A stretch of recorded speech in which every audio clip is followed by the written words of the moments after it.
This is WFO Radio.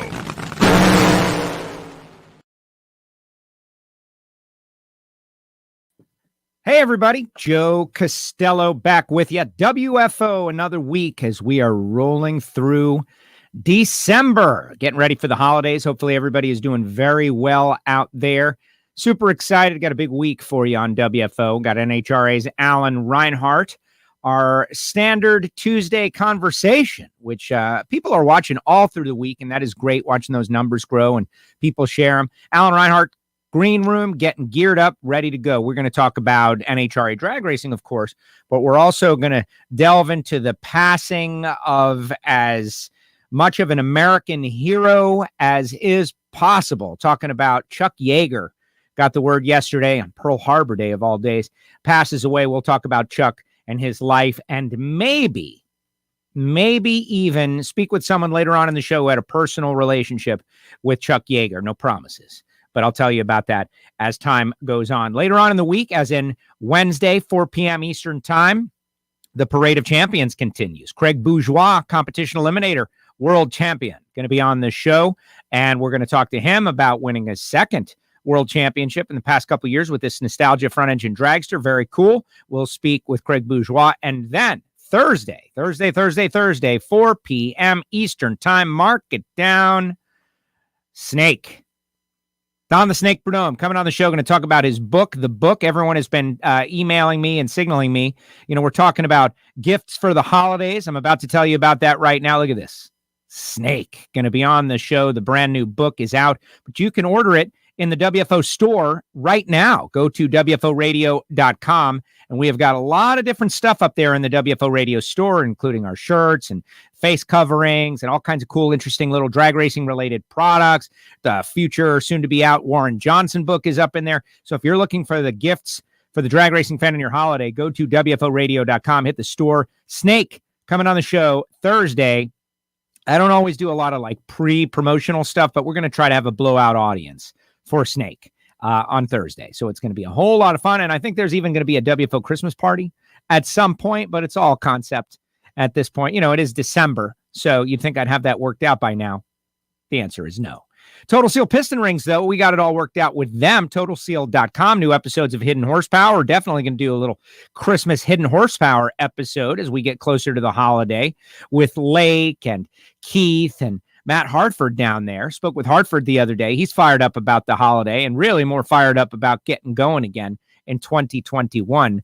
If you are building an engine, if you are an engine builder, if you are looking to wring the most out of the parts you've purchased, don't overlook your piston rings. TotalSeal.com has the answers. Also, the folks at samtech.edu, Brian Massengill, the Massengill family, Judson and Linda, doing such a great job in innovating with the educational process. The next generation of machinists, engine builders, CNC machinists, motorsport EFI tuners, all coming out of Samtech. It's really great. Go to samtech.edu. Start your education at full speed. Frank Hawley's Drag Racing School, the Dragster Adventure. To me, this is like the wow gift, right? Like, wow, I can't believe you got this for me. And then at some point in 2021, whoever gets the gift will get to go on the Dragster Adventure with Frank Hawley. Spend a day, make 3 runs in a dragster. What's better than that? Do you love this person or not? Get him the Frank Hawley Dragster Adventure. Or maybe treat yourself to an alcohol funny car license. Who knows what you want to do? I know a lot of people are diving in. I don't want to suggest that WFO listeners are only adrenaline junkies. Maybe they want to become the next champion race car driver. And I mentioned a personal relationship with Chuck Yeager. We're going to try to pull Marvin Rodak away from roasting coffee today. No guarantees. But Marvin Rodak from RodaksCoffeeandGrills.com, as you know, Renaissance guy, pilot, has done so many things. He's got a couple of personalized stories and is actually the person who provided me with some of these fantastic Chuck Yeager photographs. And Marvin actually hanging out with Chuck in a couple of interesting circumstance. We're going to hear some of those stories potentially on the show. You could probably always get them, though, by going to your phone line, picking it up, 817-924-6821.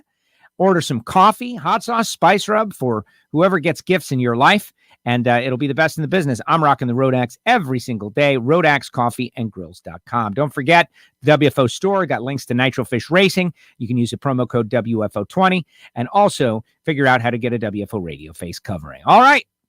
He's got his hat on now. He's all geared up. I was just waiting for the hat to go on, and now he's ready. I will not tell you that he just took off a parka. It must be cold down there in Arizona. We'll find out. The voice of the NHRA, Alan Reinhart. All right, what was up with the jacket? What's the temp? It's going to be 74 or 5 today, I think. It was chilly this morning. I actually came in a little bit early this morning. I had a couple things I needed to get done before we went on the show. So it was chilly this morning. I came in shopping and figured light the heater, put on the jacket. Yeah, so I just threw the jacket on for a couple hours, but I don't think I'll need it the rest of the day. All right, I want to get into Chuck Yeager, but we got to spend a little time talking about how we are both big sissies when it comes to cold weather.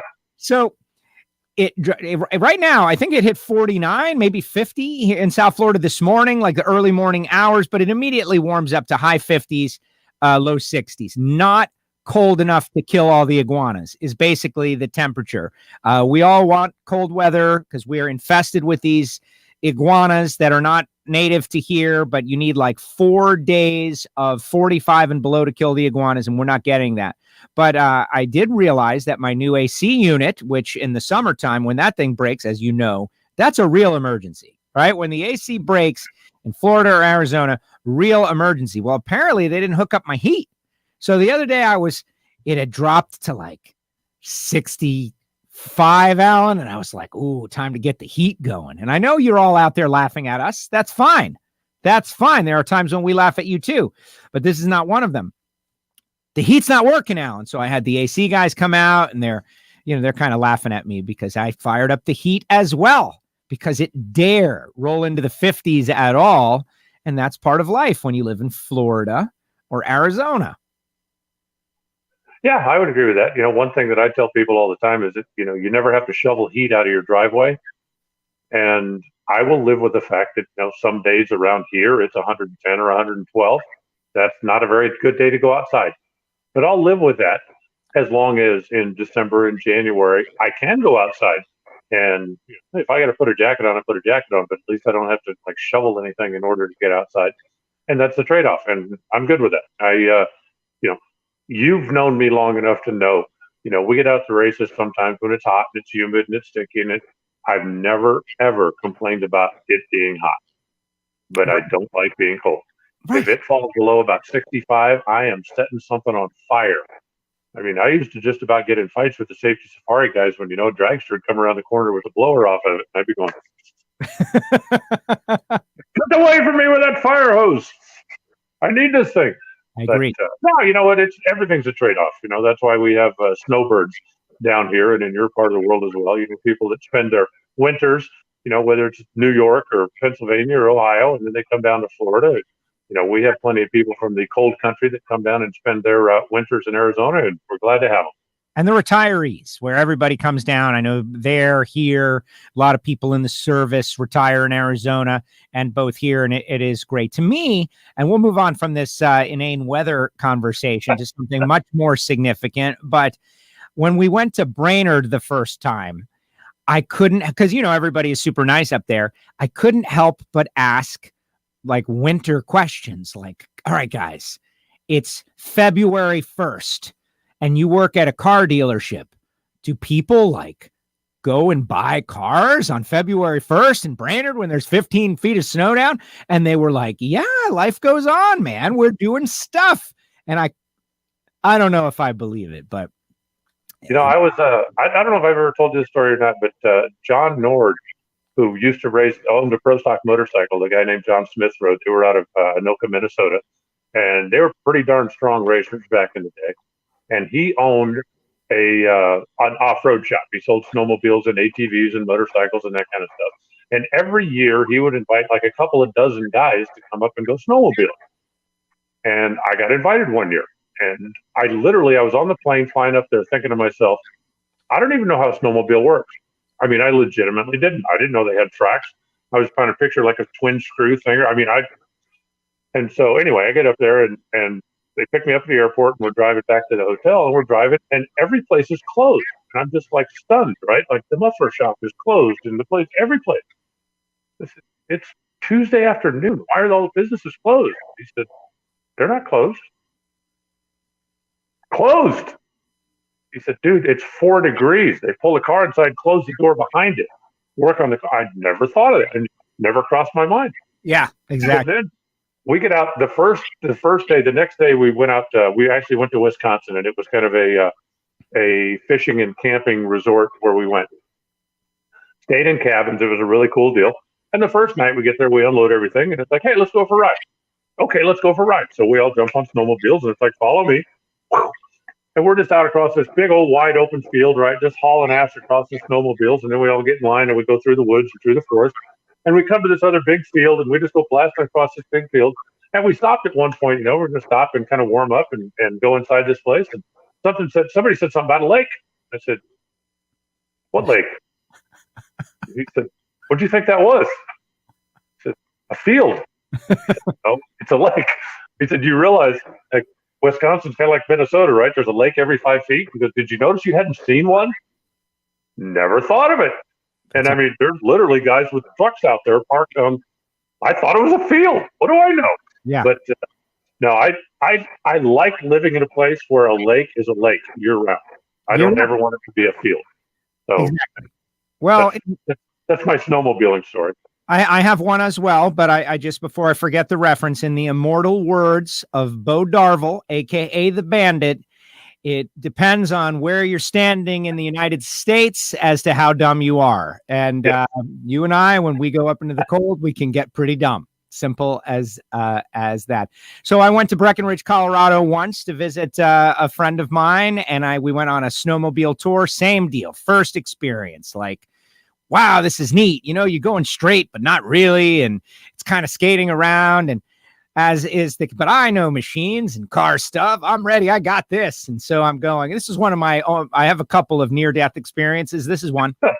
And so at the end of it, they say, hey, guys, this is an area where you can just ride around and have fun and play on the snowmobiles. And that was a big mistake.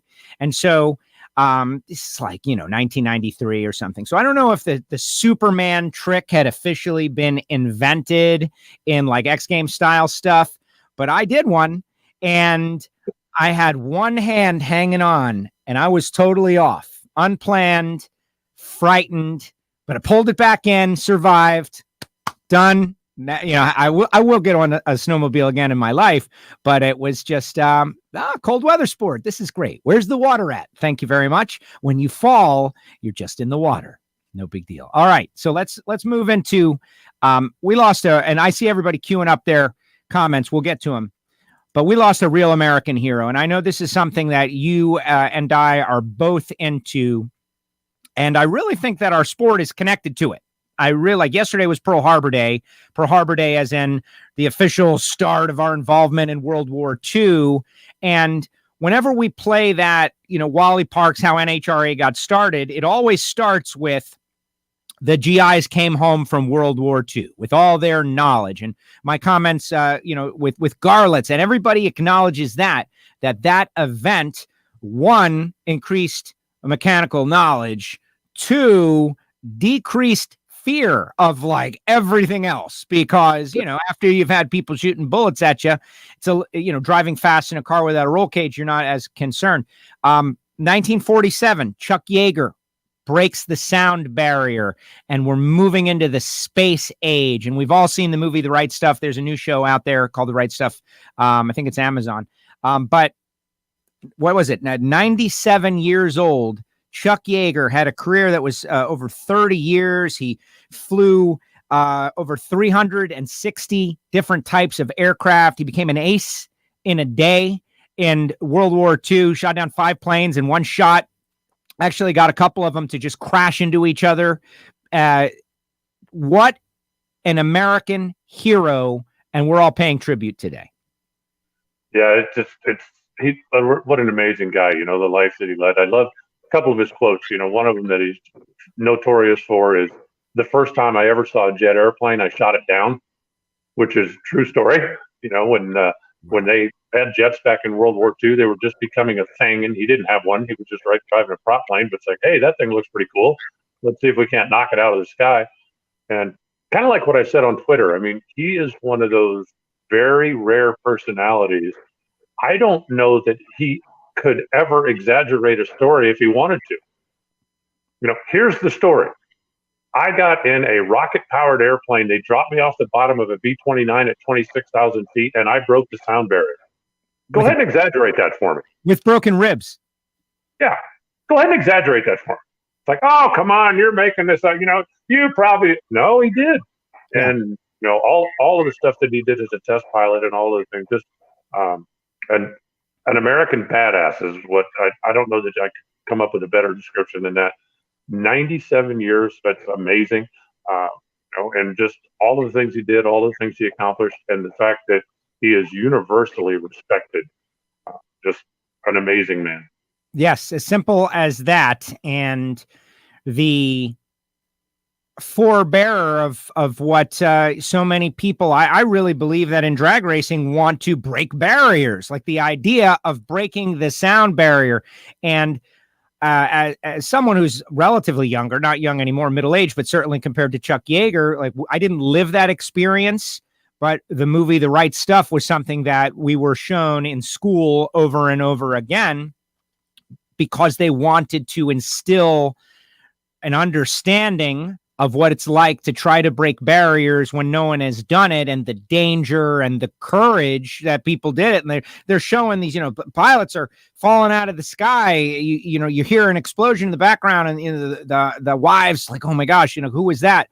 Like, they lived that experience. That was going to work for them. And of course, in drag racing, we're not breaking barriers as much anymore, but the person who straps in, who goes out there to try to do something that hasn't been done before, to experience that acceleration.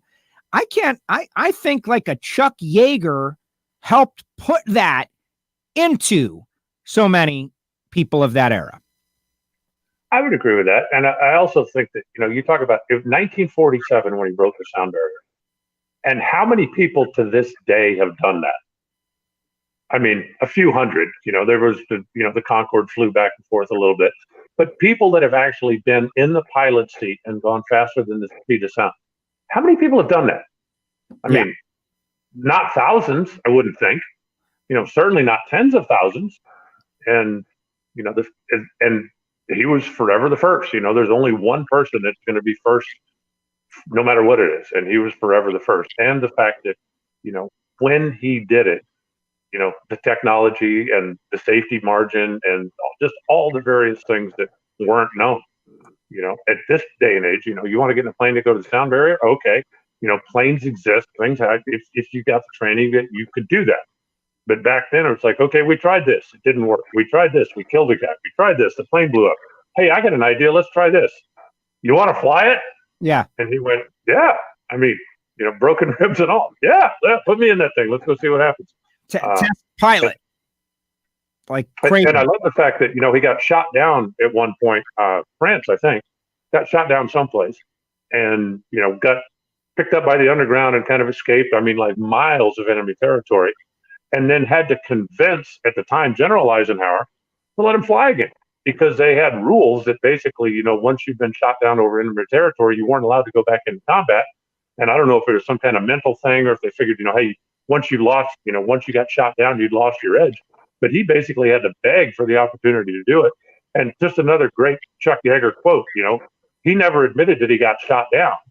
He told the story about the day that he got separated from his aircraft. Right. Exactly. Like, no, I was fine. I just got separated from my aircraft. That could happen. It happens sometimes. Exactly. 11.5 victories in World War II. Just amazing stuff. And we have to, my dad, military background. I know you're very close to the military, and just like that was such a motivating force. And he is one of those guys. He's all, World War II hero that helped carry that through till right now. And so rest in peace, Chuck Yeager. What can we say? All right, moving on to the world of NHRA drag racing and just kind of general commentary, because we're in the winter break and I'm hearing some rumblings about some stuff going on. But I think what's more important is the people that are interested in stuff that's happening on this show. Tell Alan, Mark, you've misspelled Alan, but that's okay.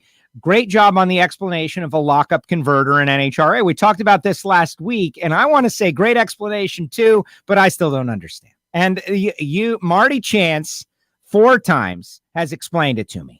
And under duress, like it's a quick explanation, right? And then your explanation, and I get it, the fluid and the fins, and there's something happens, and he's like, it's a hydraulic lock. That's what it is. And I'm like, what is that? I don't understand.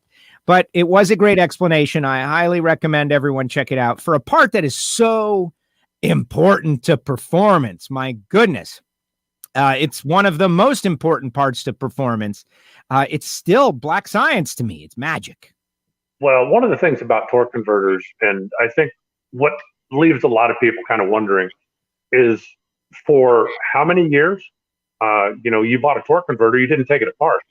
Is there any other piece of the car that you don't take apart? Pretty much anybody at some point, if you've raced for 10 years, you've had an engine apart. You've had a cylinder head off. You've had an oil pan off. You've looked at the inside. You've looked at the stuff. You may not be a master machinist or a master mechanic, but you've had it apart. You've looked at it. You have some kind of understanding. Up until just fairly recently, there was no such thing that I know of about taking a torque converter apart unless you worked in a torque converter shop. I mean, I had a basic understanding. An impeller inside an impeller. You start spinning the fluid, and you get to the point where there's enough fluid drive in there that it drives the other impeller. Okay, that's it.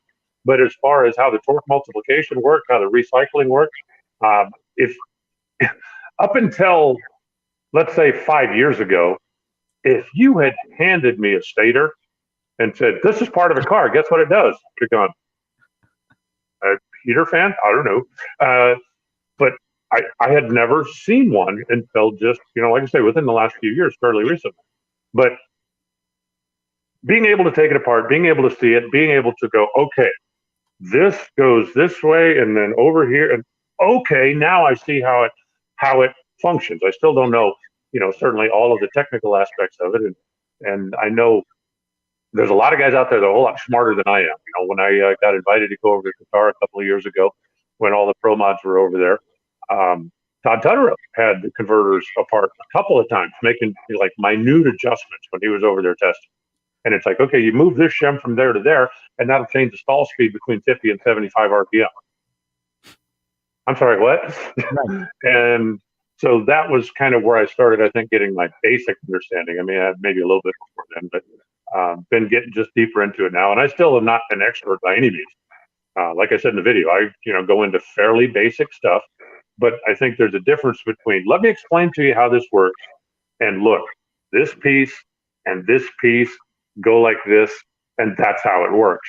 And so really appreciate, Marty Chance is the one that sent me both converters, the regular one a couple of weeks ago, and then the lockup one. The video just went hot this morning on NHRA's Facebook page if you haven't seen it yet, but you got to watch the first one first, because in the second one, really all I talked about is the lockup part of the converter, not how the regular converter works. That's the first one. Excellent. A lot of positive feedback on that, and I love doing stuff like that. I reached out to somebody. I think that the next thing I think that casual fans would find fascinating is intake manifold. How about the difference between a twin 4-barrel intake manifold and a fuel injection intake manifold on a pro stock car? How many of them are still out there that are covered up? There's still a number of guys that cover the outside of them, and there's certainly nobody will let you take a look at the inside of them. But I reached out to a guy who, I don't want to mention any names, but he's from Texas and drives a silver car from Arlo Salmons. And I said, hey, can you help me out with this? And he said, I might be able to do that. He goes, let me look around and see what I got. He goes, I'm not sure I'm going to send you the one straight off the car. And I said, no, that's fine. But send me something so I can do a visual comparison, and hopefully we'll make that happen. I think people will find that interesting. It's amazing. It's speaking of a dark science, and one of our early sponsors and someone who is based down here in South Florida, who I know Keith Wilson of Wilson Manifolds. I have been fortunate over the years to every once in a while get a look at some stuff and see the evolution of some things. And it's amazing to think about the flow inside of the engine and all the different things that happen. And he was very big in the development of restrictor plate manifolds, like how to, we got these plates on here now. What are we going to do? And if memory serves me right, actually was involved in some of the RCR stuff when they were winning really big. And crazy stuff is happening inside there. It would be amazing if we could see it, but we cannot. One of the really interesting things about intake manifold, and especially when you're talking naturally aspirated stuff, carbureted in particular, fuel injected to a point, but carbureted in particular, the length of the runner has an amazing effect on the peak power of the engine. You can take an engine, put it on the dyno, and change the length of the runners and change where your peak RPM is going to go. And it's not linear by any means, but roughly, 125 thousandths or so, an eighth of an inch is roughly 100 RPM. If your peak RPM, your peak horsepower shows up at 8,800 RPM, and you shorten the runner an eighth of an inch, you can move that peak power to 8,900 RPM. You shorten it a quarter of an inch, you can move it to 9,000 RPM. And, that's just one of the tunable aspects. It's why when you look at manifolds on street cars, and when I was a kid, right, like the Porter manifold or the Street Dominator or the tunnel ramp, oh man, that's the coolest thing ever. Yeah. It's really not very efficient. No. I think the first manifold I ever bought was a Holly Street Dominator. Got to be a single plane, right? All the race cars I saw had single plane manifolds on them. I got an engine I'm shifting at 6,000 or 6,200 RPM maybe. That ain't what I wanted. No way is that what I wanted. But it was better than stock. So, when I bolted the thing on, I went, oh yeah, look at me, my car's faster because I got this really trick manifold. And I'd look guys at, dual plane manifold or different, and I'm like, oh dude, I now know I put that on my car, it would have been even faster. But it's just the evolution, and it's a lot of magic that goes on inside those things, and that's why I'm hoping that they'll let me show two of them side by side. A pro stock carburetor manifold from the end of that era, and then a fuel injected manifold from this era, because you look at when the rule was changed, and obviously KB went out and just dominated for 3 years because they figured it out faster than anybody else, and it's as simple as that. Richard Freeman's guys didn't forget how to build engines. They won the championship 2 years in a row with Erica, and then they changed rules, and all of a sudden they weren't nearly as competitive anymore. It ain't because they didn't know how to build engines. It's because they hadn't figured out the manifold magic yet, and the KB guys did. I mean, it's really as simple as that. That's why the KB guys were so fast for so long, because they were able to keep that stuff secret. And there's a lot of fascinating stuff that goes on inside the intake manifold. I just think that would be a fun video. And hopefully I can get a couple of manifolds that I can put side by side and show everybody. I agree. And, if we're being creative, why don't you reach out to get an old school one too? Like something old that's okay to show, right? Because they've just like everything evolved. CNC machining. Wow. Where would we be without that? Like thinking about the converters, right? Like I remember Marty talking about, well, the adjustable, I guess the fins, and like they can change the angle by 1 degree. And so they just run a whole course of them in every degree. And it's like, all right, you can fine tune by 1 degree. And it's like, well, that would not be possible without CNC machining. And now it's just like, you just change the program. It would just take a little longer. Yeah, exactly. And you would have to have an army of guys making them. All right, next question out there. This is one from Scott. I think this is interesting, more about the racing side of it. Can you explain shallow staging and why someone would do it? Sure. You can do it to make your car faster, to make your ET better. Yeah, find something round.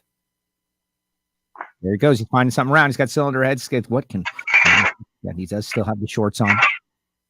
Here we go. Clutch. Of course, it's going to be 70 degrees today. Yes. Round. Okay. This is a wheel. I'm making just for a clutch. There we go. I'm looking for a starting line. I don't have a starting line. You're going to have to just bear with me. Okay. Use the, do you have a question or comments thing? See it? Okay. I'll try that. So here's your pre-stage beam. Yes. I'm not very good at this. Your pre-stage beam and your stage beam are 7 inches apart. Okay, so you come rolling into stage, and you hit the pre-stage beam, Yes. and then you roll this much further, and now you're staged, fully Yes. staged. Now the clock will not start until the wheel leaves that beam. Okay, so it's going to roll this far, and then once the beam reconnects behind the wheel, that's when the clock starts. Yes. Now, if you start back here, you get all of this running start, and it actually ends up being, it could be about 11 inches if you know, because you're going basically from here to here on the wheel, but you get a running start. Now, your reaction time will be slower because the reaction time is while all that stuff is going on, but you've got a running start at the clock. If you stage deep, if you come in and stage here, let's say, you know, you turn the top light out, okay? The pre-stage is out, you're stage deep, you're closer to the finish line. And a lot of people think that means you're going to get there faster. But remember, you don't have the running start. At this point, right now, the clock starts, but you don't have any momentum going. If you start back here, you got all this momentum going before you start the clock. And these cars accelerate so fast that and again, it's not linear. Hang on. It's not linear, but when you pre-stage, when you deep stage, shallow stage in a really fast car, a nitro car, they figure 1 second or 1/100th of a second per inch. So if you shallow stage and you get the deep stage run at it, you gain 7 inches. So in a funny car, that's the difference between running 3.93 seconds and 4 seconds flat, making exactly the same run. The car does exactly the same thing. But if you give up the running start, you're giving up 7/100ths of a second down the racetrack. And as the cars get slower, that number changes. But you've got to run at the clock. And so that's why shallow stage and qualifying, you always want a shallow stage because that's going to get you the best of lap time. On race day, and John Force does it all the time, and he makes no bones about it. He'll go in and roll in deep because he thinks it gets him pumped up. It makes him feel, you know, he's like, okay, yeah, we're racing, we're getting after it now. A lot of guys will tell you that in the final round, they'll roll in a little bit deep because it puts you closer to the finish line. And, you know, if you win the race by this much, then okay, maybe you stole it on the starting line. But what you're racing for, usually when we get into eliminations, as much as you're racing for the win, you're also racing for lane choice. So if you roll forward 7 inches and you run 4 flat instead of running 393, that could very well cost you lane choice in the next round, which may or may not be critical on any given day, but it's certainly better to have it and not need it than need it and not have it. And unless you win the race by this much, then that deep stage wasn't going to make the difference. You know, if you're talking in pro stock, it could make a lot of difference. But if you're talking in pro stock, the way the cars are tuned now and the way the cars leave the starting line now, if you rolled in that 6 inches deep, if you're Erica, for instance, and you roll in 6 inches, you're going to go red every single time because nitro cars react so slowly. You've got the opportunity to do that if you want to. Speaking of Erica, Mama Enders out there. What's up, Mama Enders? How are you doing? Well, exactly. And I have a gig at Homestead Miami Speedway, Fast Lane Friday, pit road drag racing, all beginners, Lamborghini. Like, you should see this stuff. It's super fun. But explaining, just staging it all, like just the idea, like this is something you want to be precise about. It's not just put the car in those lights so that the tree comes on so that you can go. No. That you can make your car not only like run quicker by doing it right, but that is the only way to determine whether all the moves you're making with your performance parts are actually working. Because if you're not doing the right thing, well, then you don't know what the situation is. Yeah, you have to do the same thing every time. If you do the same thing every time, then you know what you've learned. And it is such a science when you get into people that race at a high level. And I don't mean a high level like nitro or pro stock. I mean a high level like big dollar bracket racers, like class racers, like even whoever the local hero is at your local racetrack. The guy that goes out, he understands that, or she. That's why they're so good. And you know, when I was buying front tires for my Mustang, and it's like, okay, so you know, call the Goodyear guy. I said, hey, I'm looking at this. He says, yeah, what size? And I went, Well, what do you put on a 67 Mustang? And he said, well, it kind of depends. And I said, you know what? Never mind. I have a source. I'll call you back. So I called John Calvert, right? I mean, former world champion, 68 Mustang, big block Mustang guy. He's your guy. And I said, hey, John, I said, I'm getting some tires for the front of my Mustang. I said, I'm not sure what size to get. And he said, well, he said, in qualifying, you know, you're going to want to get like the 29-inch tire because it'll just barely fit in the wheel well. Now, you got to be careful if you've got a real hard turn off the racetrack, tires are going to rub on the fenders. You go to a 28-inch tire, but you're going to lose about 1.5 in a lap time. So, you know, during qualifying, it could be a big deal, especially if you're going to go to Indy and, you know, you're going to be closer. And I'm going, John, stop. I want to know what tire fits my car. And he's like, oh, I'll put a 27-inch tire on it. And he said, but he said, if you go out there, because he said, you're still trying to run 9s, right? And I said, well, you know, yeah, ultimately I'll end up, well, that thing goes 10.02. You need to call the guy back. You need to get this tire. And I'm going, John, stop. But that is such an important part of the equation that the guys that do this on a regular basis understand, you know, how much a difference an inch makes, how much a difference a couple of hundredths of a second can make. And there really is a science to it. Very, very cool. And it's a science, and just how deep does the rabbit hole go, right? Like, you talk to someone who's a pro at anything, they've spent a lot of time thinking about it. Unknown user wants to know, what are the 2 red bolts on the canopy top fuel cars? And I know what he's talking about. I don't have a picture available, but there are 2 bolts that are indicated red on many of them. Do you know? Yeah, there's actually more than 2. The red bolts are the ones that attach the canopy to the car. All of the other bolts hold the windshield onto the top of the canopy. So in an emergency situation, the safety safari just knows, take the red bolts. That is what disconnects the canopy and gets it off the car.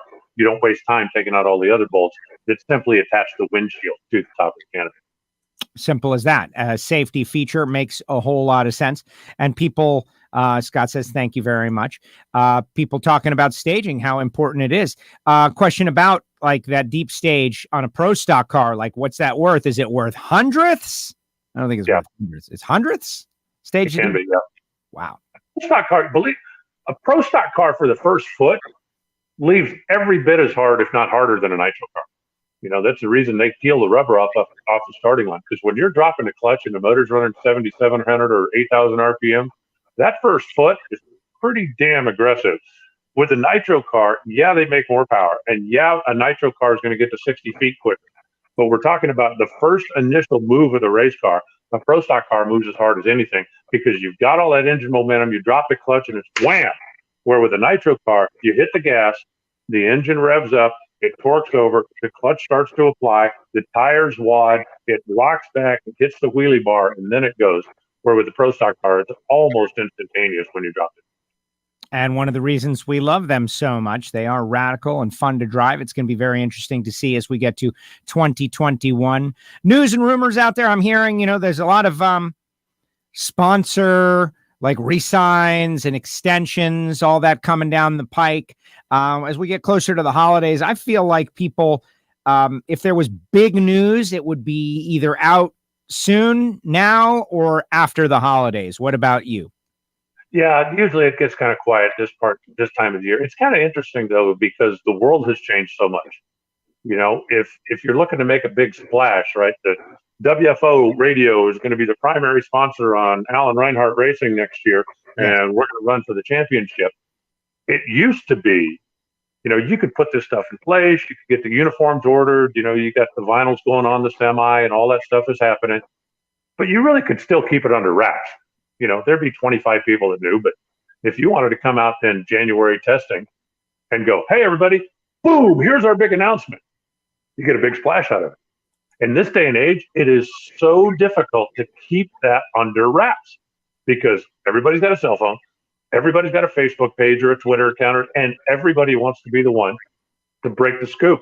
I was actually listening to NASCAR radio the other day, and they were talking about the fact that, you know, hey, it used to be if I got the scoop and I went out and told everybody, okay, guys, WFO radio is going to sponsor Reinhart Racing, it'd be 2 or 3 days while everybody else was scrambling around trying to get the facts. He said, now, if I'm the one that breaks the scoop, it was my scoop for about 12 seconds because Everybody just picks up and blasts it out here and blasts it out there and blasts it out. And it's like, well, I heard it from Fred. I heard it from George. I heard it from Sam. I heard it. It's just everywhere. And it's just so difficult to hold on to those rumors these days. But it does usually get quiet this time of year. There's always kind of some stuff that filters out a little bit here and there. But, I think that there's a lot of good stuff in the works. There's a lot of stuff that's being talked about. There's a lot of deals that are being finalized. There's a lot of details that are being worked out. I think that 2021, we're still going to, I think, crawl into it a little bit as far as fan access and various other things while we're dealing with what will hopefully be the winding down of the pandemic. But I just think there's, from a business side of the things, there's definitely a lot of good news out there that you're going to be hearing about over the course of the next 6 weeks or so. I agree with what you said about crawling into the year, but it's going to ramp up. And those that are following the news, a lady in the UK was the first to receive the vaccine earlier today. And she said, jump into it. She was excited about it. She's like 97 years old or something. So we'll get there. Jeff Foster, our buddy out there. We were talking a couple weeks ago about Randy, and Jeff and I conversed or texted about that. Good to see you out there, Jeff. And Jerron, who runnered up at the U.S. Nationals in Super Comp. His Attention in the Pits just went live. Speaking of reasons to go to NHRA's Facebook page and social media accounts, talking about the flying airbrush. Yep. What about that? Let's see what Jim Norris has to say. Dempsey Hardy used to stage crooked when he drove the Crockett Gator Studebaker Stalker for more rollout. That was one of the tricks. And mile per hour speed records were a thing back then too. So maybe even snaking around the track to go faster. Well, that's the reason too. And I can't believe I should have mentioned this before, but if you ever look across the front end of a dragster, especially, a fast car, top fuel car, and more and more of the sportsman cars are doing it as well. The front end is actually staggered. If you look across, you'll see the left tire is 2 inches further out in front from the right tire. And it's strictly for rollout, because when you roll in and stage, the left tire is the one that's going to hit the beam first. But then when the car leaves the starting line, it's going to be the back of the right tire that leaves the beam. And when it reconnects in, that starts the clock. And that's 2 extra inches of rollout. And the reason it's 2 inches is because that's the rule. Guys, years ago, when somebody figured this out, they started staggering the front end, and it was like, okay, let's go here, until somebody finally went, look, stop. Here's the deal, 2 inches. Kenny Bernstein, a number of years ago, had different control arms for his car, where in qualifying, they would have the stagger in there because it was worth time in qualifying. But on race day, they would line them heads up because it would make his reaction times better. And he wanted to see the good reaction times as a driver and as an owner. And again, unless you lose the race by this much, it doesn't really matter. They were giving up lane choice for a while, and I think that's when Dale Armstrong finally convinced him that, hey, no more. Got it. No, makes perfect sense. And that's the racer mentality. Like, what? There's something, we can do it. Let's do it. Let's do it. Oh, it's working. Let's do more. We're going to do more and more and more. Let's see. Jerron out there, you still see some stalkers stage a little crooked every now and again. And then Jeff says, now why is the left tire? What is it? Now, why is the left the forward tire, Alan? Why is the left the forward tire? Torque, as simple as that. When you hit the gas, the torque is going to go like this. And the tendency is to pick the left tire up. You don't want to pick the right tire up out of the beam. The torque will pick up the left tire, and then the right tire will follow it through. You've also got the stagger on funny cars. You just can't see it because the body's on it. And on pro stock cars, 1 inch is what's allowed. And every pro stock car out there has a 1 inch shorter wheelbase on the right than they do on the left. That is there used to be, back in the day, and it's like the old classic rumor, right? Where a guy would just like tie a rag around like the steering rack so that it would drag down there in the beams in qualifying, and you'd almost have to sit on the beam because if when a light flashed, you hit the thing, your reaction time would look kind of weird.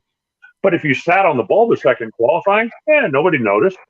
And then when 60-foot clocks became a thing, that all of a sudden became, okay, wait a minute. How come this guy's got a 103 60-foot and your 60-foot was 99? Nah. And it's because they had something under car that was dragging in the beam that would help them qualify.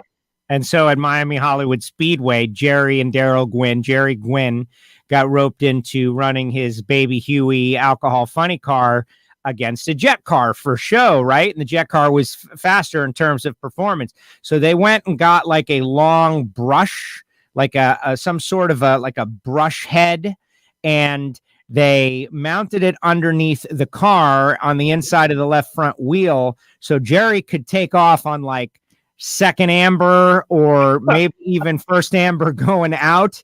And the rollout was so long, like feet of rollout. And since it's an exhibition, it doesn't matter.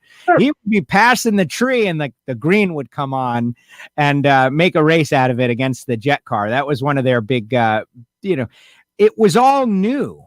The tree, the staging, and like, how do we get past it? Because isn't that what racing is all about? Like, all right, like Smokey Eunuch, you're not racing your competition, you're racing the rule book. And what can we do to manipulate the system? That's not cheating. And it's just kind of funny, especially in an exhibition. And Stagger is an example of that. Now that'll forever be the racer mentality. That there was, for years, like the rear wheel start was a thing. The way the clocks operated, especially back in the Klondike days and that kind of thing. If a car took off early enough that the back tires would be going across as a tree flash, and you could get a rear wheel start, which would make your lap time just incredible. Yeah, you're moving. Fair, and was it? But there were guys that played around with stuff like that. That almost never happens anymore. You don't want to say never, because occasionally something weird will happen, but almost never happens anymore. Yeah, the manipulation, as soon as they started determining, okay, this is what we're going to do on the starting line, the racer's mind kicked in. How can we take advantage of this? What can we do? And it's at the other end of the racetrack is exactly the same. If you've got a car that sits very high in the front end, you put a stripe checker on it. You hang something down under the front bumper, because at the finish line, the clock is this high off the ground. So, on the starting line, you're leaving with the tire, but at the finish line, depending on your car, you might have the nose of the car 40 inches is the rule now. That is, where overhang from the tire, but it's the nose of the car that actually stops the clock. The front tire starts the clock, the nose of the car stops the clock. Exactly. And got a couple other questions coming in, but I do want to mention, whenever I was bracket racing at a relatively high level in the mid 90s, I had a couple of weeks where, this is our half chassis 78 Trans Am, and even down there in the lights, the front end is still kind of hiked up. And there were a couple of circumstances where I would touch the brake pedal and break out. And I was trying to figure out, like, hey, man, I got on the brakes there and I'm 3 under. What's going on? And so we decided, I don't think if it's in this photograph, but I built, and this is in the 90s. I'm not saying I was the first one ever to do it, but I definitely figured it out on my own, that the nose of this car is taking the stripe and it's causing me a problem. So we built, people called it terrible things, the hanging coconut, the dingleberry, etc. But just driving around in the pits with the thing hanging down got me protested, whatever. First night, pure luck, went out, won with the thing, and they started to show up on more cars, because at very least the same thing was taking the stripe every single time, as opposed to a spot that was moving around on the car. And now a lot of cars have that built in, like pro level cars, like they just want to make it uniform what takes the stripe. Yeah, you just want to make sure that it does the same thing every time. It doesn't matter what it is.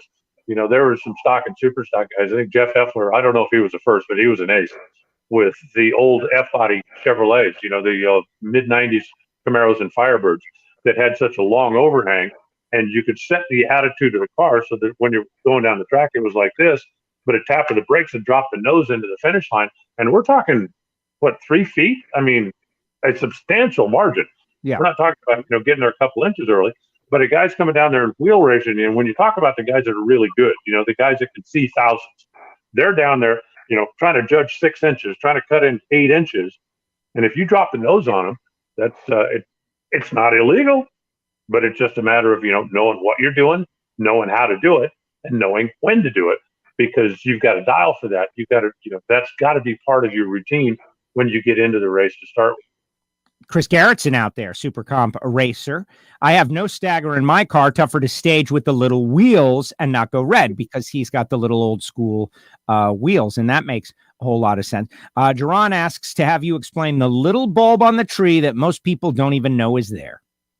The blue one? I'm assuming he means the guard beam. Oh, well, the guard beam isn't on the tree. The extra bulb on the tree, there's actually, it used to be blue. I think it still is. It's in the middle of the tree that faces the tube. And what that one is, that's a signal for the handicap start. And that's really um, that's for the starter more than anything.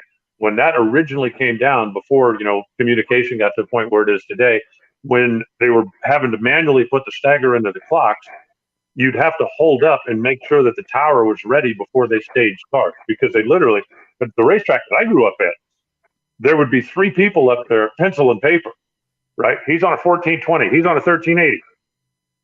Okay, we got 410s. And you would have to dial in. The head start is 410s, and tell it left lane or right lane is going to be leaving second. And that was all done manually before CompuLink was effective. And the blue bulb, the extra bulb on the tree, was a signal to the starter that we're ready to go. And that was, in handicap racing, that was a big thing then. And then it became, the blue bulb classes became, anything that was mandated courtesy stage, the blue bulb would come on. And that was kind of a reminder to everybody that you had a courtesy stage. Of course, nowadays in the sportsman ranks, everybody's got a courtesy stage.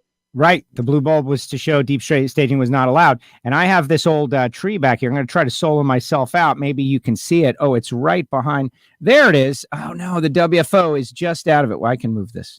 You can see the black circle underneath pre-stage. That is where that bulb used to go.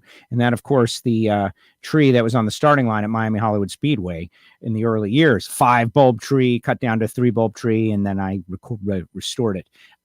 Kind of cool Christmas tree technology in and of itself. All right, here's one. In the front of your vehicle is a very high. How would it see my bumper? I race a 1975 Dodge van. So doesn't it just see my tires? Oh, now we're doing bracket race questions here. And I think with a van, it just sees the tires. Yeah, with a van, it'll just see the tire. If you want to put a stripe checker on it, it'll do it.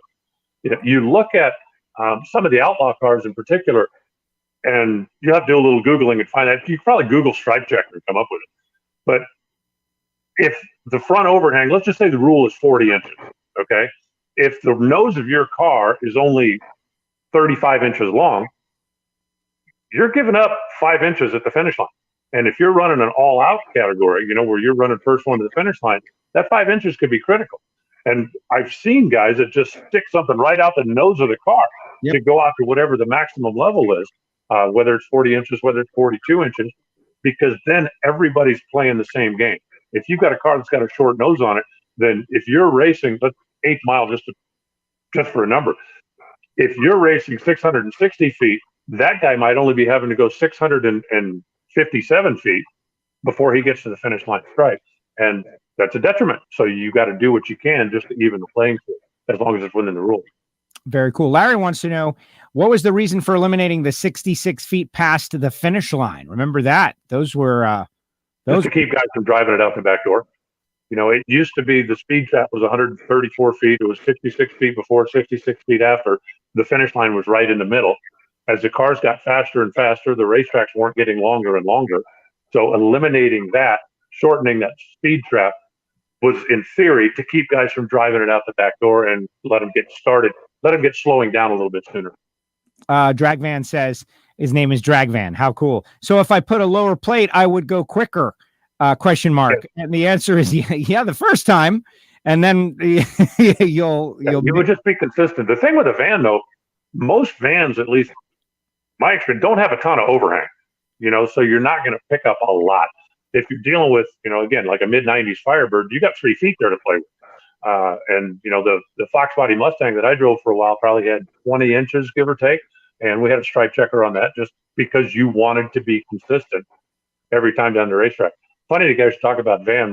One of my good friends, a guy that I've known since grade school, had a Dodge Trademan van, 70-something model, not a window van, but a panel van, that at one point had a 440-inch motor and nitrous on the thing, and it was stupid fast.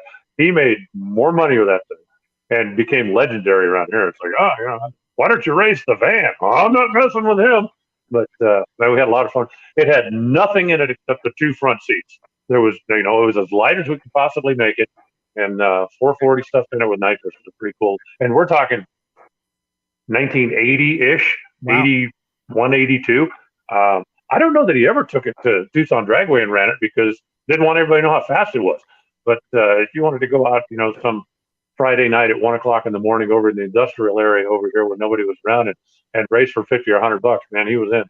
That's awesome. And Drag Van says, I'm assuming this is an 8th mile time.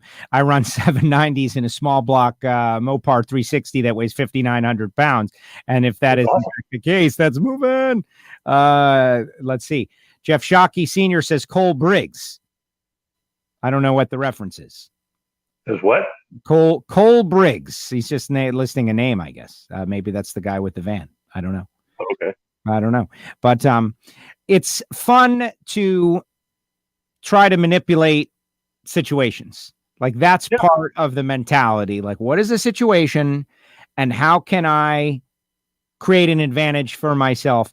But now, is it all gone, Alan? Do you think it is all, maybe not all of it has been found, but, you think about the gold rush, right? Guys were going out there and they were finding gold. And then the more and more people came, the less gold they found. It's a little harder to be innovative in 2020. It is, but I think there's still things out there. Everything is a tool, right? It's all going to be a matter of how well you utilize the tool.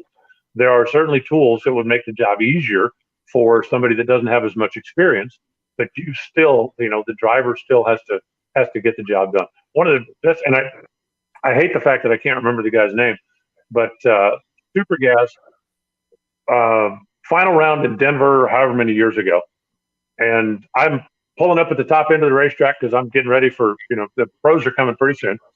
And there's a guy down there in a super gas car that's rolling up a parachute. And I went, seriously? And he kind of laughed and he said, well, I was late. Okay.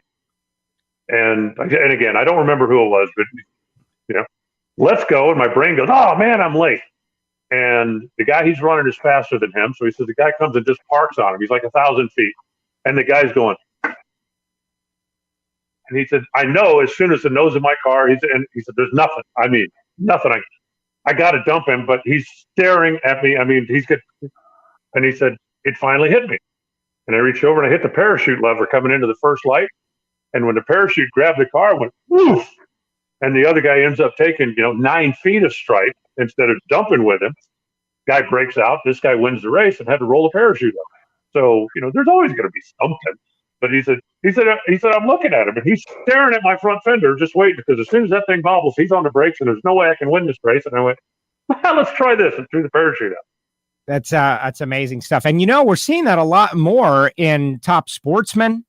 Parachutes being used to scrub speed. I think about Darian Bosch and some of the big runs that I've seen him do down there and throw the chute out and run, one over. Like that's superheroes. Then again, he's a kid and he's innovating in his own world. Like, I'm going to come up with something. I'm going to use the parachute to slow this thing down. But we're seeing it more and more. All right, let's see. Ricky says, with a super gas door car and a super gas license, can you step up to super comp with your door car? It's an 86 Pro Stock car. Yes. There's a different chassis inspection when you're going that much faster. But if it's a Pro Stock car, then it shouldn't have any issue with that. You're just going to have to make sure that the chassis is certed. If it's a Pro Stock car, you may already have a chassis cert for 850 or for 8 seconds flat, in which case you'll be fine. There is, however, a different license for Super Comp. So if you haven't been running it that fast, you'll have to just go make a couple of runs, have somebody sign off, get your license, you're good. Exactly. It's like, is it open wheel or it's open cockpit is the license, I think, which I just sent my license paperwork back. I do have that license. I haven't used it in years.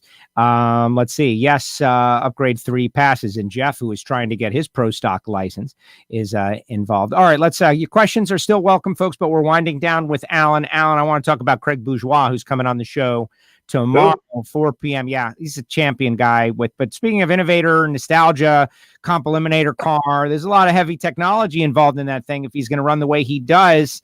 And he had another good year. Wait a minute. There's a lot of heavy technology in the car? Yeah. We're just talking about rollout, right? Those big. You got a picture of his front wheels? Wheels. He's got the bicycle wheels off one of those old bikes that you ride around on the front tire. From the oh my God! No, that thing's awesome. Well, because in Comp Eliminator you're not allowed the electronics. You can't use a delay box. And so figuring the rollout, figuring your spot on the tree is difficult when you got a car that's as fast as his and leaves as hard as his. He figured that doing it with big wheels was the way to go. You look at guys like Jody Lang, I think is a perfect example. When you used to be able to deep stage, he would always deep stage because he knows he's got a fairly slow reacting car. So he wasn't that afraid to turn the red light on, but he wanted to make sure that he could get off the starting line on time. When that became illegal, where you had to courtesy stage and keep all the lights lit in all the categories, he went to a really small front wheel for the same reason, to lessen the rollout, to help their reaction time. When you're dialing in, it doesn't make any difference. You just got to know what number to put on it. If he was going to go to Indy and he's close to qualifying, he'd have a front wheel on that thing the size of Craig Bourgeois. But when he's racing, he's got the little front wheel on, which helps his reaction time. And Craig Bourgeois goes exactly the opposite effort. Now, that's a cool car. It's interesting that, what have there now been 5 championships won in the last 15 years or 12 years with nostalgia cars? Because Dean Carter, his whole championship run was with basically the same style of car, front engine, small block nostalgia car. And, Bourgeois has been a part of the conversation for every year for the past at least 6 or 8. Sure. Well, you got the Frank Aragona machine that has been a dominant machine, Craig's machine, which Frank's is not a nostalgia car, but there's only been a few machines that have won the world champ and comp eliminator over however many years. It's just been a run of dominance that has been very impressive. He'll be on the show tomorrow. Very excited about that. Going to talk about his career, won the Jags All-Stars also, so a big season. And then on Thursday, we got Snake and got the new book. Yeah, like I gotta cool it up in here somehow, Alan, because Snake going to be on, and the stories that he has, all of these different things. It's going to be very exciting to talk with Snake about his book. Of course, that's available in WFO store on their website, but very interested to hear what Snake has to say. I would ask him, if I could just throw this in the suggestion box, I would ask him if there's anything in the book that he had to get clearance for before he wrote it. And if there's anything in the book that he couldn't put in the book because he reached out and went, "Hey, Joe, is it okay if I tell the story about that time we were?" And you went, "Hell no, I'm still married." Yes, exactly. And that's why Galvin won't come on the show, because he's like, there's too many things that I have to get. Those guys lived the rock star life without being rock stars, but they were stars nonetheless, going town to town. And I don't want to say these are little small towns, but there wasn't satellite TV. There wasn't so many things. Like, it was a big deal. Like when Snake and Mongoose came to your town, like that's what you were doing that night. And they lived this incredible experience, the 60s and the 70s. Of course, it became professional and more sponsor driven in the 1980s when I kind of come around and start watching. But what there wasn't was 15 people with cell phones every time you walked into a restaurant, or every time you checked into a hotel, or, anytime, you exchanged words with somebody, you could have your moment without ending up having to explain it. And it was definitely a different era. Yeah, a different era. And, was it better? Was it not better? Like, I don't know. I wasn't there. I'm trying to have as much fun as is possible. But pluses and minuses to everything. Yeah, it's a very different situation. Any final thoughts out there, Alan? Anything you want to throw out to the folks as we get ready to part ways? We've covered a lot of ground. I was speaking with Sue Morris, Stubo, Dave Morris, Supercomp, Supergas cars. She came on our Ignition show yesterday, and she was talking about how much she is enjoying the fact that these conversations aren't strictly about drag racing, and that she really enjoys, your Eddie Van Halen stories and the backstage and the adventures and the travel, and that she was really enjoying that kind of stuff, how we've been deviating away from nuts and bolts and strict drag racing. Of course, there's going to be drag racing talk, no doubt, but she just made a point to say that she's really enjoying us kind of going in different directions. And isn't the winter break the perfect time for that? Yeah, when we don't have any necessarily pressing or breaking drag racing news, we don't have last week's race to talk about. Why not go off on a tangent? Send a suggestion. I don't. We kind of turned Stump the Dummy into a live thing where you used to have to write your questions in advance. But no, it's nice just to get together and kind of chit chat about various other things other than just who had low ET last week. I do want to mention, though, again, just anybody that joined late, NHRA's Facebook page, my lockup converter piece is up now, and I'm kind of proud of some of that Reinhart reveal stuff. I like going in and taking a look at things that maybe everybody's not familiar with, or maybe everybody doesn't know. I really have a good time doing it. I enjoy doing it, and I hope people enjoy it as well. And if you have questions, fire at me. Announcer at NHRA.com, still up and running. I don't necessarily check it 3 times a day, but if you got a question or comment you want to shoot it to me, announcer at NHRA.com, and I will get back to you. That is awesome, and I appreciate it. I love these conversations, breaks up the week, and everybody loves it. We're going to get into it, and who knows what news is going to break and is going to happen. I think we are going to do a WFO Christmas party. It's going to be like a Friday thing. It's going to be kind of like a happy hour, but it's going to be a Christmas party, which they can be much worse if you've been to work. Christmas on a Friday? What's that?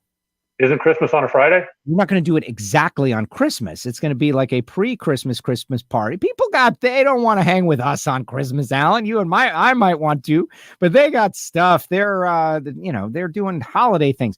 But I'm thinking about doing that, and hopefully you will join us for a little while if that happens. Let me know. I'd be honored.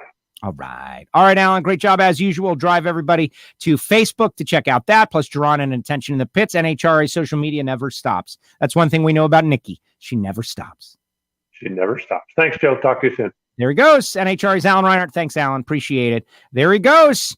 NHRA's Alan Reinhart with us here on WFO Radio. And I know a bunch of you people, you check out immediately after Alan goes away. Well, I encourage you to stick around for a few moments because we have got something pretty cool coming up. And it's just, luck of the draw. I tell you all the time about Rodak'sCoffeeandGrills.com and Marvin Rodak. Well, Marvin has had personal interaction with Chuck Yeager. And here, a day after the passing of one of the real American heroes out there, I reached out to Marvin and asked Marvin to join us on the show. And he joins us now. Marvin, how are you? Doing good, Joe. Good show so far. Thank you very much. Well, Alan is always aces. And speaking of aces, Chuck Yeager, the ultimate ace. First of all, thank you for coming on. I know you had a bit of a personal relationship, and so my condolences on the passing of your friend. Me as an American citizen and someone who's just interested, like when that one comes across, it's like, wow, end of an era, 97 years old. Tell us a little bit about your interactions with Chuck and what he meant to you. Well, I tell you, he was an incredible man, a mentor, a guiding light. All of the things. In real life, he was bigger than life. And first time I had a chance to meet him was way back in 1997. I was helping a local air museum over in Dallas and volunteering over there. And we wound up going to Nellis Air Force Base to celebrate. And this is back in 97. To celebrate the 50th anniversary of the Air Force. And that museum had a Messerschmitt 109. We flew it out and was there. We were parked on the ramp next to a string of P-51 Mustangs, and the one next to us was Chuck Yeager's Mustang.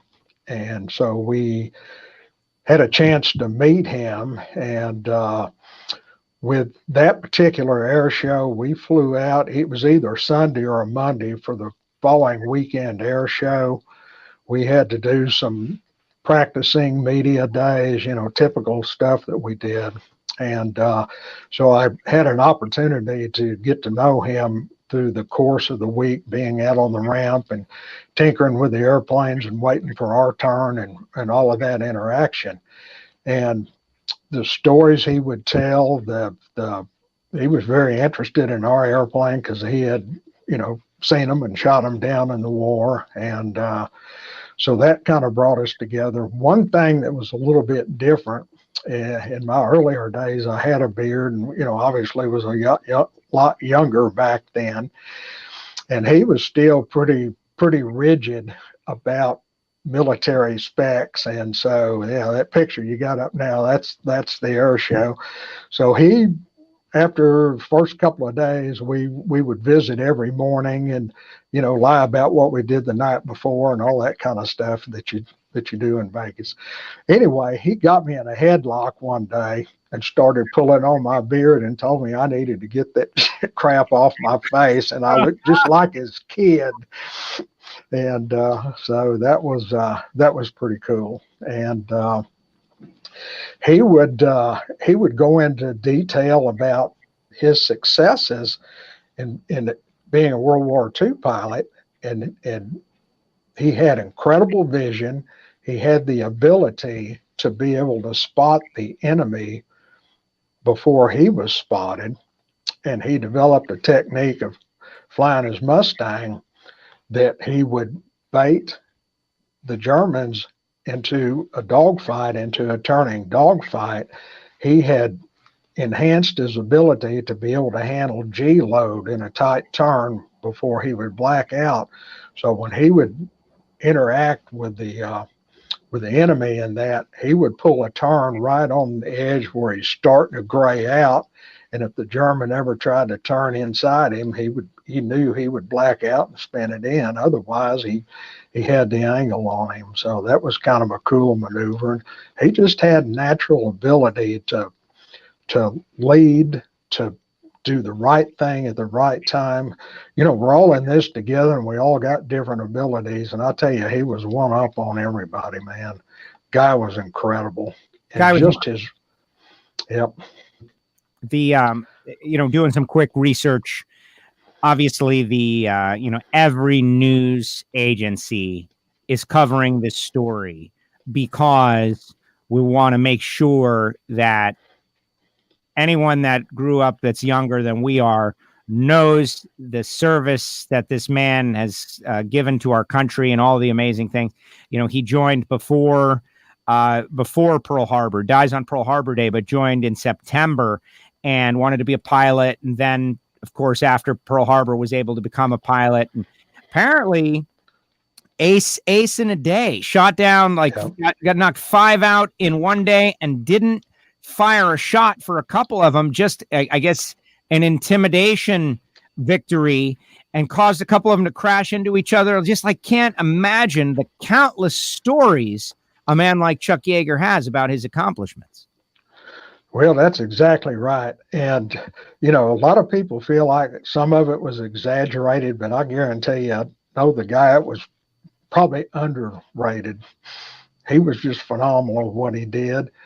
And post-war, the development, staying with the military, the sound barrier and everything else he did, the test stuff he did, he was very calculated, very smart, put himself in jeopardy, but it was calculated risk still in his favor. And just a brilliant guy that was a motivator and a leader until the 7th. Yeah, amazing stuff. And Marvin, I appreciate you coming on the show. Sure. Of course, we always love to lean on your knowledge of coffee and grilling, something that affects us in our daily lives. And the last time we had you on the show to talk about, grilling and everything. But this is one where to be able to reach out to you and Marvin knows Chuck Yeager, man, we can get a real firsthand understanding of his personality. And so it would seem that he was, AJ squared away, good guy. Was that your assessment as well? Not a wild guy, a calculated guy, a guy that was maybe not exactly by the book, but, did what he had to do at the moment to get the job done, and certainly had the right stuff. Well, that's right, Joe. You nailed him dead on. He was able to push the envelope not only in flight, but in everything he did by, first of all, surrounding himself with the best people like we do or you do in drag racing, but also having people believe in him from the standpoint that he always overachieved, period, bar none. And he was just undisputed. Simple as that. Yeah. pretty much undisputed. Chuck Yeager, and of course the movie The Right Stuff, did not go on to be an astronaut. And in the movie, which is adopted from the book, and there's a new show out there, it kind of made it seem like he was passed over, but it's just that he was older at that point to become an astronaut. They were kind of working out of a certain age range. Did you guys ever talk about that? Did that something ever come up, like going to space? That was not a conversation that I ever had with him.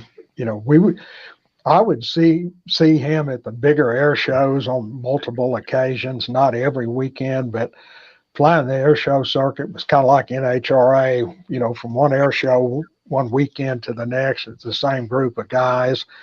We would only see Chuck Yeager and Bud Anderson and those guys at the bigger air shows like Oshkosh or Sun and Fun down there in Lakeland, you know, your place, and not the regular smaller shows that we all participated in. So he was a big draw. He was a big promoter for the bigger air shows. You know, they always had a Mustang for him to fly. They put him in jet.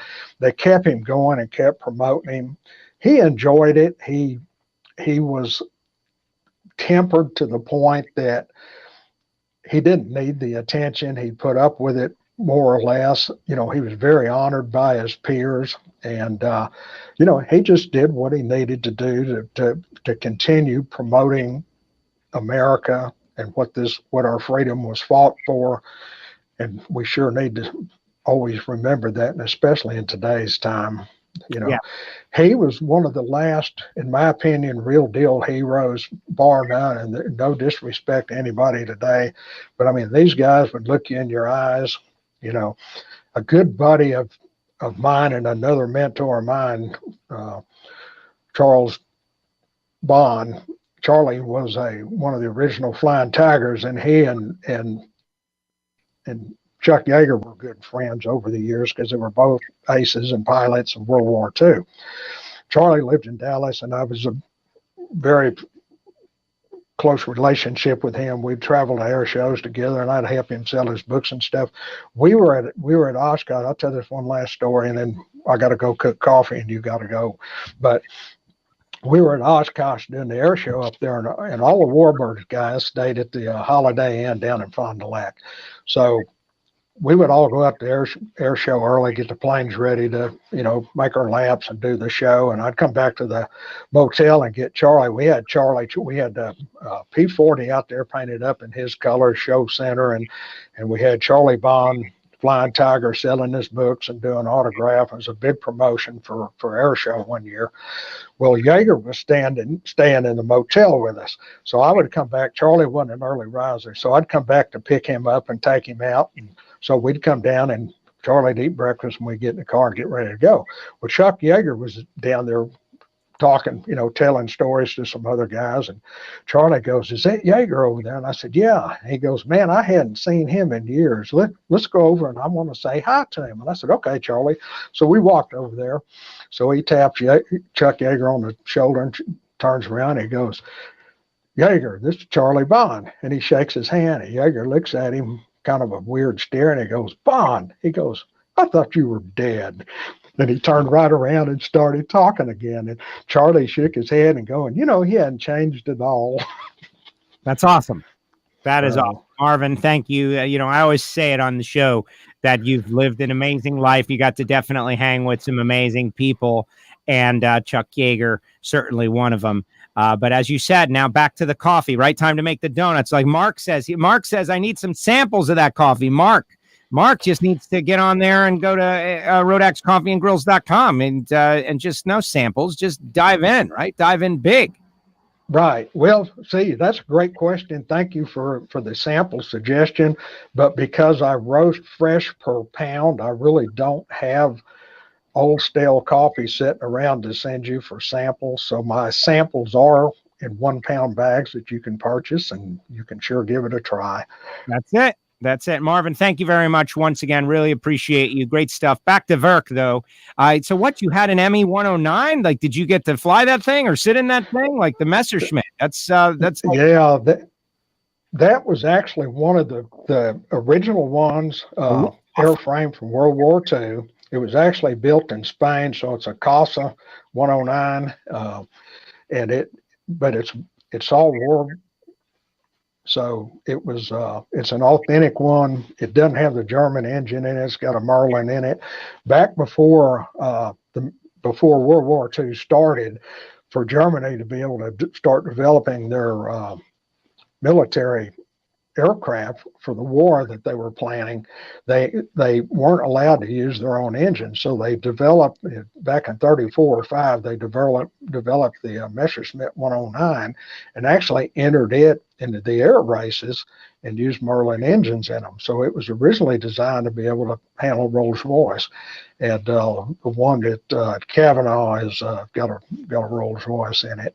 And also for that 50th anniversary of the Air Force, man, we had everything from all over the world. They even found a still flyable original Spitfire from the Battle of Britain and shipped it over. So part of the reenactment was, the 109 and the Spitfire. One day the Spitfire would shoot the 109 down, and the next day we'd shoot him down. And then they had the Mustangs up there. Lefty Gardner was flying a P-38. I don't know, there were 7 or 8 P-47s in that show. An incredible show. Man, I still get goosebumps thinking about it. I mean, that was millenniums ago, but cool times. Absolutely. Marvin, thank you very much. Obviously, happy holidays. As we let you go, I'm going to tell these people to give you a call. Get some coffee, hot sauce, spice rub. We hope that the WFO radio audience is doing their best to send Rodax coffee as their holiday gift to all their folks out there. Obviously keep you busy, keep you working. I know you're in there roasting coffee at 4 a.m. each morning. And so we got to give you something. You got it. We really appreciate you coming on the show. Thanks, Joe. All right, Marvin. Talk soon. Bye. There he goes. Marvin Rodak from RodaxCoffeeandGrills.com. How about that? Speaking on the life and times of Chuck Yeager and some of the personal interactions with Chuck, pretty amazing. And what I would say to you is, Marvin is a very cool and interesting character. And the coffee, the hot sauce, the spice rub, it lives up to the bill. So why don't you go to his website or just call him right now, 817-924-6821 down there in Fort Worth, Texas, and use the opportunity to get gifts for other people. Give the gifts of Rodax, because there's nothing better than when a bag of freshly roasted Rodax and every bean, full bean, has got that little bit of oil that is still coming out of it. Just amazing stuff.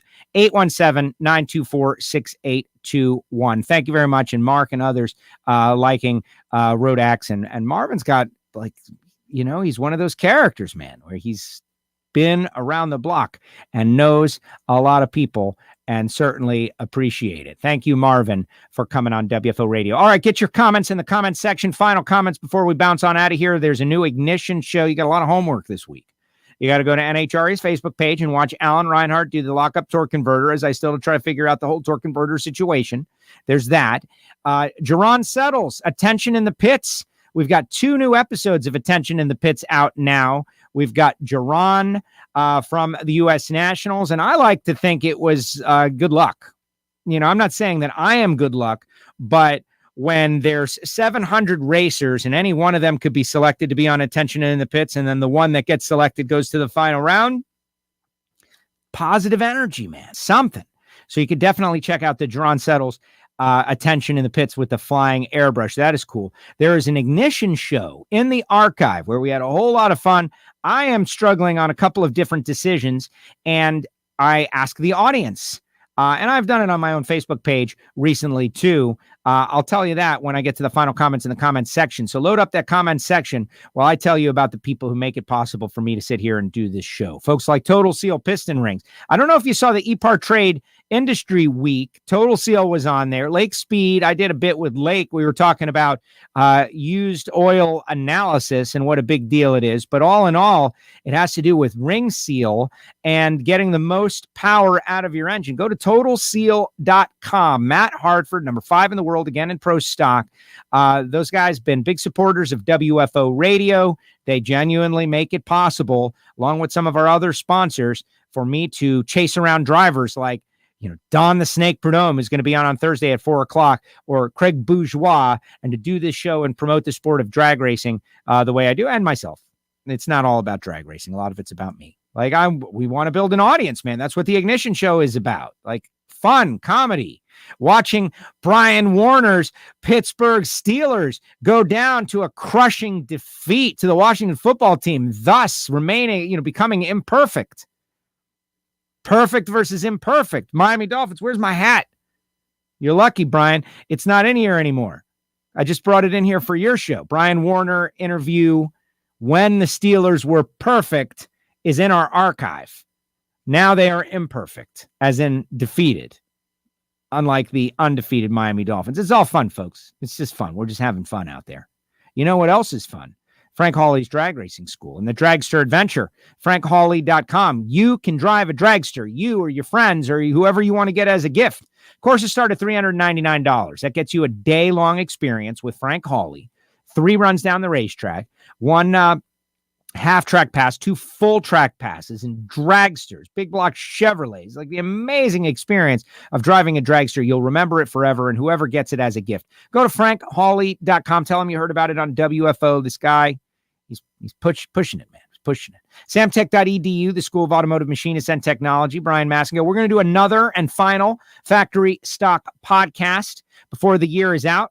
Going to reach out to Aaron Stanfield and talk championship and maybe a couple of others as we wrap it all up, the 2020 season on Factory Stock Podcast. But it's an exercise for you, maybe your children, maybe a young person in your life is wayward and directionless. All right, I don't know if that's the case, but thinking about getting into a career in something that is really great, engine building, driven people, get into this career, machining, engine building, chasing performance, chasing speed, knowing multiple ways to skin the cat.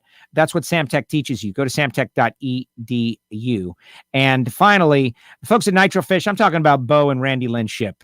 Man, such great people, big supporters of WFO Radio, and Cutting Edge, the 10th anniversary WFO Radio t-shirt still available. Use the promo code WFO20. Nitrofish Racing, Jason Line gear, the final season, end of the line tour, all that available at Nitrofish Racing. And if you just want to go to the simplest location, WFOradio.com, our WFO store, you can get these face coverings for just $10. I'm going to throw in a couple of WFO Radio stickers for your toolbox, or, maybe you would even put it on your car, which what a great honor that would be. It could be like some of the racers out there. But these face coverings are kind of becoming a little more important nowadays, guys. Kind of becoming a little more important. Hopefully you're following the news and the trends and out there, and you're doing the right thing at the holiday season to keep yourself and your family safe. And of course, stop the spread.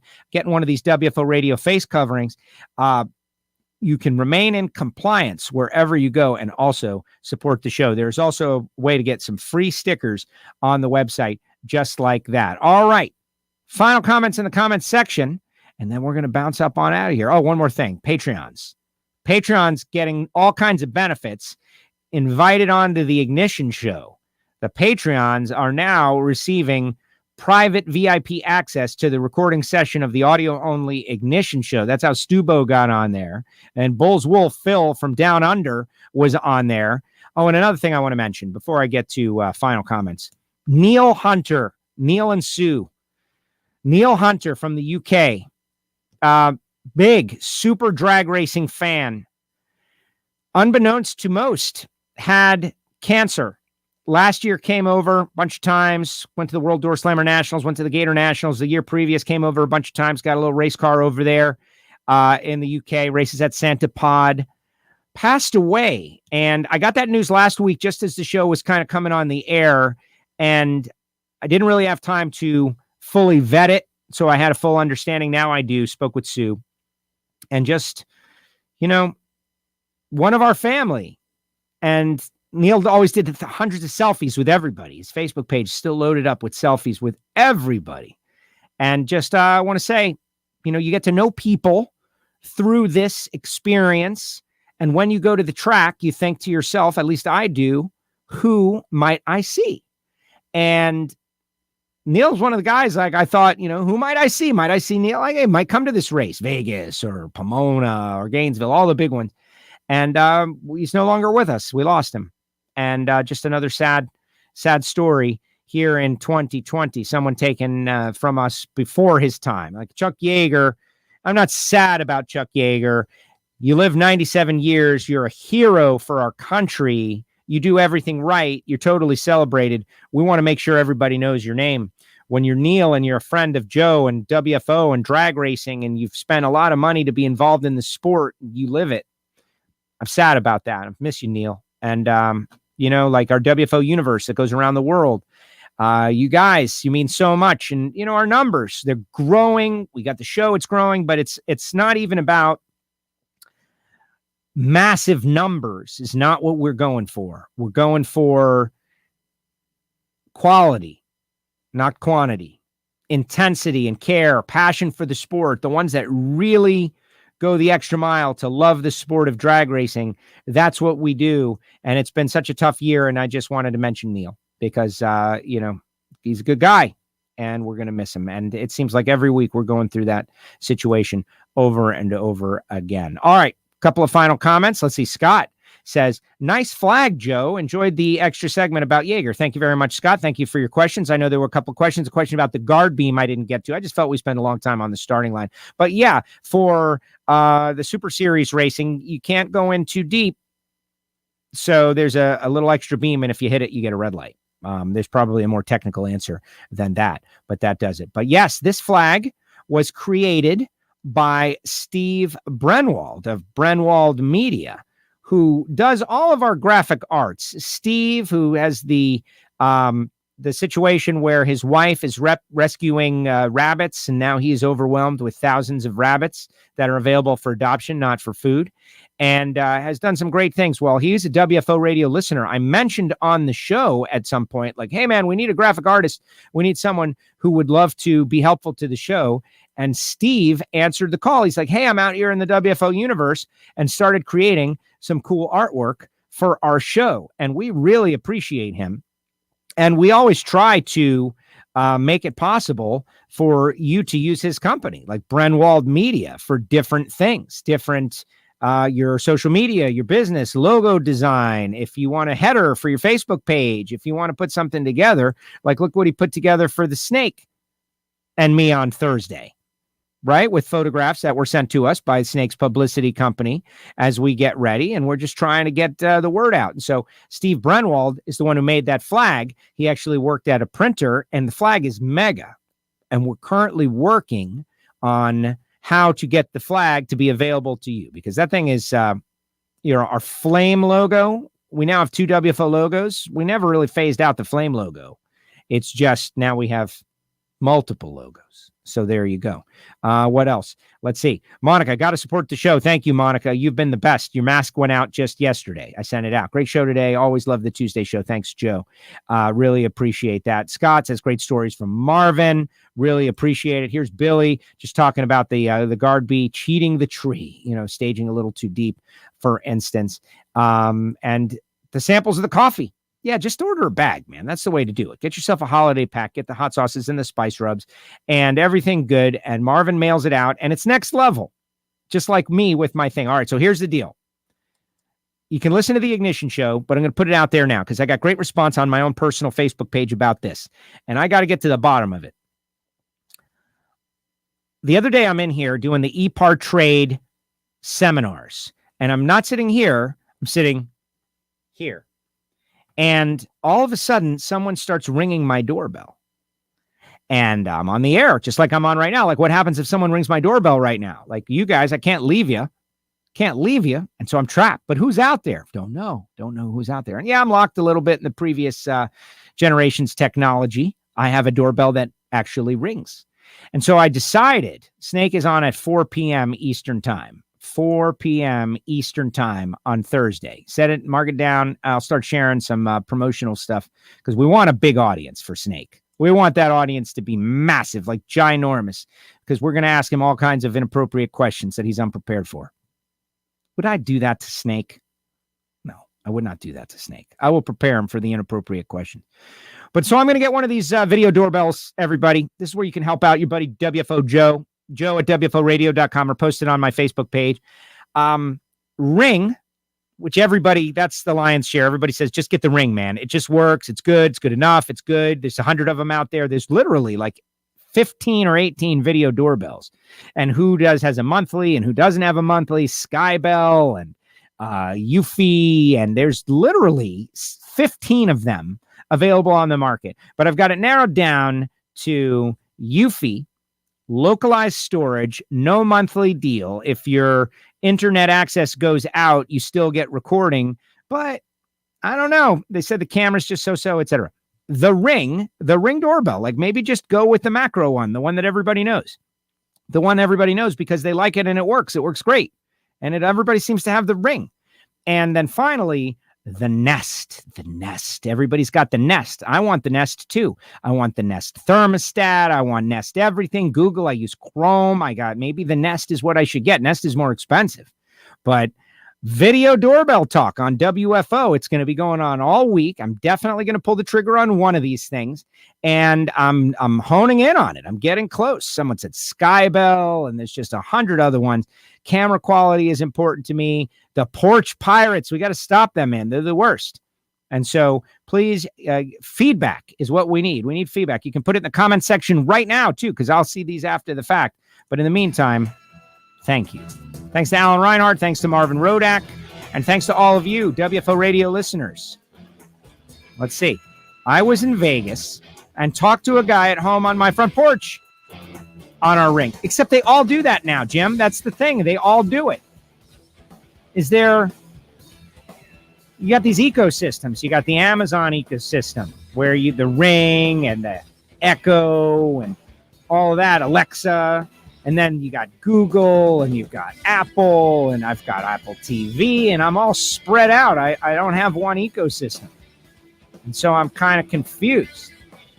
Don't get the Ecobee thermostat. It's kind of complicated. I never heard of Ecobee. I have a Honeywell. It is dumb. It is a dumb thermostat. Like I would love to be able to turn the air down from my mobile device when I'm in the studio and we're really, really burning up in here because it's just such a good deal. Mark says he likes the Ring. So all you need is the Ring. Everybody says keep getting the Ring. Get the Ring, Joe. Just stop with the nonsense. Stop trying to get cute. Just get the Ring. And what about the Nest, though? What about the Nest? The Ring monthly is $3. Monthly. Should I even be thinking about that? $30 a year. Oh, my God. Do I have to worry about that? Anyway, this is what WFO is all about. You never know what you're going to get. I appreciate you guys for listening. Extended remix today, over a half hour longer than our normal Tuesday shows. Wednesday, 4 p.m. Eastern Time. Craig Bourgeois, multi-time competition eliminator world champ. Going to talk about his season, winning the Jegs All-Stars, etc. And then Thursday, Don the Snake Prudhomme going to be joining us on WFO Radio. All right, everybody, that's going to do it. Thanks to Alan Reinhart once again. And thanks to Marvin Rodak for sharing his stories of Chuck Yeager. And to Mr. Yeager, thank you for your service. You will be honored forever. May you rest in peace. Thanks, everybody.